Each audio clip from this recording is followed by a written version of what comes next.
Gospel songs came at a young age. You know, I told you everything started when I was a young kid. I was about 7 years old. I remember growing up between two churches as a young boy. In southern Illinois, both my grandparents lived very close to each other. One lived in a town called Cairo, Illinois. You ever heard of that before? It's where the confluence of the Mississippi and the Ohio River, they both come together right there, the most southern town in Illinois. That grandmother went to a Baptist church. My other grandmother lived 20 minutes down the road in a town called Mounds, Illinois. Nothing much to brag about there except a Dollar General store. They sold some pretty good deal on Cracker Jacks back then. As a matter of fact, that grandmother, she loved Jesus. She loved going to a church called the Assembly of God. You talk about a huge difference in the Baptist and Assembly of God. Learned that so quick at a young age of 7. You see, most churches have this thing on the wall that helps them keep track of the time. The Assembly of God, they had a clock on the wall. I don't know why. They never used it. They started their service at 11 o'clock. At 11:55, they weren't even close to being done. They still had preaching to go. Now, I don't take anything away from preaching. The Word of God's what's important, and being taught it. That's what's important. I don't take anything away from that, but in my belief, it don't matter about what's over the doorpost. It's what's in your heart. And hopefully that's Jesus. Somebody say amen. Yeah, I know. Y'all didn't expect to come to church on a Saturday. But you know what? You know, we already got your money. It's all right.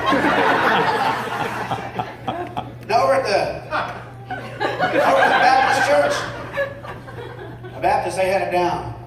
11 o'clock, they started at 11:55. They watched that clock. Well, the preacher, he's probably watching it. He's trying to get every minute he could. But then deacons and all them church choir members, they would watch it. At 11:55, if he wasn't closing, they kind of led him into the closing. They'd get up out of their pews and they'd start walking up to the behind and get into the sanctuary. They'd start singing the closing hymn. Have thine own way, Lord, till 12 o'clock. We're getting hungry. Tell the preacher to stop. And he did. Can I get an amen? Amen. Baptist United right here. It wasn't long after that closing hymn, you'd find all the Baptists down at the KFC getting in line for some of Colonel's famous recipe. They were congregating down there like no other. That's where I learned how to do a great thing called gossip from the Baptists. Learned how to eat, so I learned how to be a gluttonous. I'm just kidding. I'm being silly up here. But you know, at a young age, my mother would ask me, she'd say, Johnny, which grandmother you want to go visit? Folks, it didn't take me long to learn it. I was going to be a Baptist. And to this day, I still love fried chicken. Amen? Now, I'm curious why you still got your arms folded after all this time.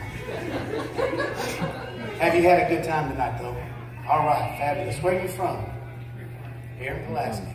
You a Baptist? No. I didn't know because you didn't laugh at my jokes, right? Most Baptists find it hilarious. I thought she might be a Methodist. I'm just kidding. I'm just picking, all right? Don't take offense to me, okay? I just have a good time. But you know, I love the music from both churches. Over at the Assembly of God, they had drumsticks. I fell in love with drums at a young age.